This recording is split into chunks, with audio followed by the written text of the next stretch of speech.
ಹೆಂಗೆ ಸಾಧ್ಯ? ಇವು ಕೂತ್ರಿಲ್ಲ, ಅದಕ್ಕೆ ರಾಜಕಾರಣಿಗಳು ಉಳಿಸ್ಕೋತಾರೆ. ಯಾಕಂದ್ರೆ ಇಬ್ಬರು ಒಂದಾಗಿರ್ತಾರೆ, ಜಂಟಿಯಾಗಿ ಮಾಡ್ತಾರೆ ಕೆಲಸ. ಹೀಗಾಗಿ ಈ ಒಂದು ಲೋಕಾಯುಕ್ತ ಪಾಪ ಮಾಡ್ತಾಯಿದ್ದಾರೆ ಪ್ರಯತ್ನ ಪಾಟೀಲರು. ಅವ್ರ ಬಗ್ಗೆ ನಾವು ಏನು ಹೇಳೋಕ್ಕೆ ಸಾಧ್ಯ ಇಲ್ಲ, ನ್ಯಾಯಮೂರ್ತಿಗಳು.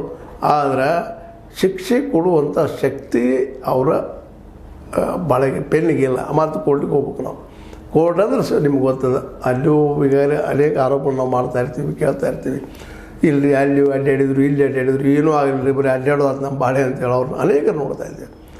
ಇದನ್ನ ಜನರಲ್ಲಾಗಿ ಯಾಕೆ ಮಾಡಿ ಹೇಳ್ತಾ ಇದ್ದೀನಿ ಅಂದ್ರೆ ಎಲ್ಲರೂ ಇದ್ರೆ ಇನ್ವಾಲ್ವ್ ಅದಾರಲ್ಲ ರೀ. ಯಾರೊಬ್ಬರು ಮಾಡ್ತಾಯಿದ್ರೆ ಹೌದು ರೂಪಾಯಿ ಇವ್ರು ಎಷ್ಟಾದರೂ ಇವ್ರು ನೀಡ್ರಿ ಅಂತ ಅನ್ಬೋದು ನಾವು. ಎಲ್ಲ ಆಫೀಸ್ ಹೋದ್ರೆ ಎಲ್ಲರೂ ಈಗ ರಾಜಕಾರಣ ಏನಂತಾರೆ ಹೋಗ್ತೀನಿ ರೀ, ನಾವು ಒಬ್ಬ ತುಳಿದನೇನು ರೀ, ನಾವು ಒಬ್ಬ ಗುಂಡಾದನೇನು, ಯಾರು ಮತ್ತಾರು ಕಾಣೋದ್ರಲ್ಲೇ ಅಂತ ಶುರು ಮಾಡ್ತಾರೆ.